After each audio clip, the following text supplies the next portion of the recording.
शिक्षा के क्षेत्र में साथ साथ राजनीति के माध्यम से जनता की सेवा करेंगे मोहम्मद कलीमुद्दीन। खबर उत्तर प्रदेश के जिला बरेली से है, जहां राजेंद्र नगर में ओमेगा कोचिंग के संचालक कलीमुद्दीन 36 साल से कोचिंग के माध्यम से गरीब बच्चों को शिक्षा प्रदान कर रहे हैं। इसके साथ साथ समाजवादी पार्टी के महानगर में सचिव भी रहे।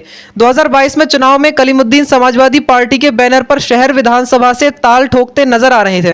कलीमुद्दीन से जब सिटी न्यूज के संवाददाता सरताज ने बात की तो उन्होंने बताया कि उनका एक सपना है कि शिक्षा और स्वास्थ्य बरेली वासियों को अच्छी तरह से और आसानी से मिल सके। इसके लिए उन्होंने शहर विधानसभा से चुनाव लड़ने का फैसला लिया है।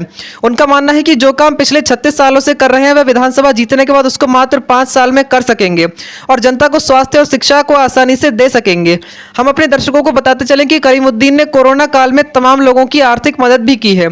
उनका एक सपना है कि बरेली में मेडिकल कॉलेज खुले, जिससे लोगों को बरेली के बाहर इलाज कराने के लिए नहीं जाना पड़े। इन दिनों कलीमुद्दीन छोटी छोटी मीटिंगों के माध्यम से लोगों को संदेश देने में लगे हुए हैं। अपनों के बीच में आकर मेरे अपने चाहने वाले, आप लोग हमारी ताकत है। आपके बल पर हमने तमाम जंगें जीती हैं। तो आप लोग जिस तरीके से यहां पर आए हैं, हमें बहुत खुशी हो रही है और आप लोग इसी आने को वोटिंग में कन्वर्ट कर देना। इंशाअल्लाह इस बार जीत का हार नहीं है, इस बार। मोहम्मद कलीमुद्दीन साहब, आपका सबसे पहले सिटी न्यूज़ चैनल में स्वागत है। मैं जानना चाहता हूँ, आप शिक्षा के क्षेत्र से जुड़े हुए हैं, राजनीति में आने का आपका क्या महत्व है, क्या चाहते हैं? दरअसल मैं शिक्षा से जुड़ा हुआ हूँ, ओमेगा कोचिंग का डायरेक्टर भी हूँ और ख़ुद केमिस्ट्री पढ़ाता हूँ। आईआईटी और नीट बैचों में केमिस्ट्री में ही पढ़ाता हूँ और मेरा परिवार हमेशा से समाज सेवा में बहुत आगे रहा। हमने बहुत ही मन से समाज सेवा की है। हम जिस लायक हैं हमेशा से लोगों के साथ खड़े रहते हैं। अभी कोरोना काल आए और तमाम चीज़ें आईं, हम लोगों ने समाज सेवा बहुत बढ़ चढ़ कर की। लोगों को घर राशन पहुंचाना हुआ, उस पर हमने काम किया। लोगों को और कोई दिक्कत आई, उस पर हमने काम किया। ये समाज सेवा करते करते हमारे दिमाग में ख्याल आया कि अगर हम ओमेगा की डायरेक्टर की हैसियत से लोगों के काम आ सकते हैं, अगर आप सबकी दुआ रही, अगर पार्टी ने टिकट दिया और अगर मैं विधायक बन गया तो लोगों के लिए और बेहतर काम कर सकता हूँ और अच्छी समाज सेवा कर सकता हूँ और बेहतर तरीके से लोगों के काम आ सकता हूँ। तो ये सब सोच मेरी रही। इस सोच के साथ मैंने राजनीति में कदम रखा।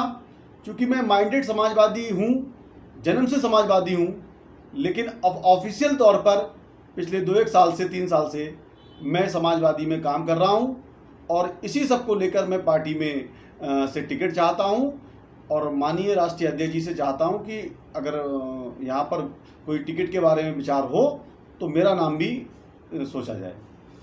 आप कहाँ से टिकट चाह रहे हैं? बरेली शहर से? अगर आपको टिकट मिलता है तो आप जनता की क्या क्या आपकी अपेक्षा रहेंगी, क्या करना चाहेंगे?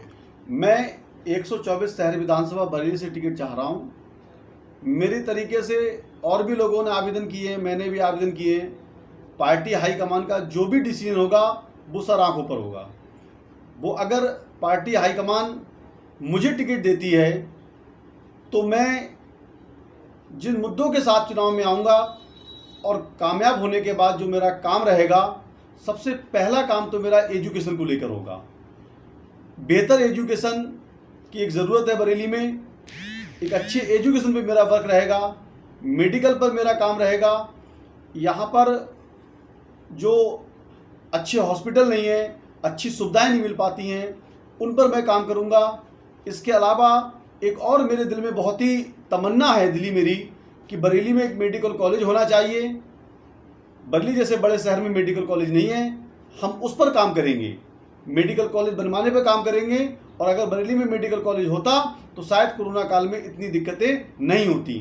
हम इन सब मुद्दों को लेकर जनता के बीच में पहुँचेंगे और जो एरिया पिछड़े हैं, जहाँ पर अच्छे रोड नहीं है, जहाँ पर अच्छा काम नहीं हुआ है, उन सब कामों को करने का काम हम लोग अपनी पार्टी के थ्रू करेंगे। जनता को, आने वाली पीढ़ी को क्या मैसेज देना चाहेंगे? और कल 2 दिन बाद 15 अगस्त है, 15 अगस्त के लिए आपको क्या मैसेज दें? सबसे पहली बात, मेरी तरफ से सभी देशवासियों को सभी क्षेत्रवासियों को, सभी बरेली वासियों को 15 अगस्त की दिली मुबारकबाद। और हर नौजवान, हर युवा, हर यार दोस्त इस फेस्टिवल को बहुत धूमधाम से मनाएं, सबको एक दूसरे को मुबारकबाद दे और सब लोग यूनाइट रहें। हिंदू, मुस्लिम, सिख, ईसाई, हर कौम को, हर पर्सन को यूनाइट होकर रहने की ज़रूरत है, एक होकर रहने की ज़रूरत है। अगर हम सब लोग यूनाइट हो गए, एक हो गए, तो हमारे देश की खुशहाली पहले जैसी होगी।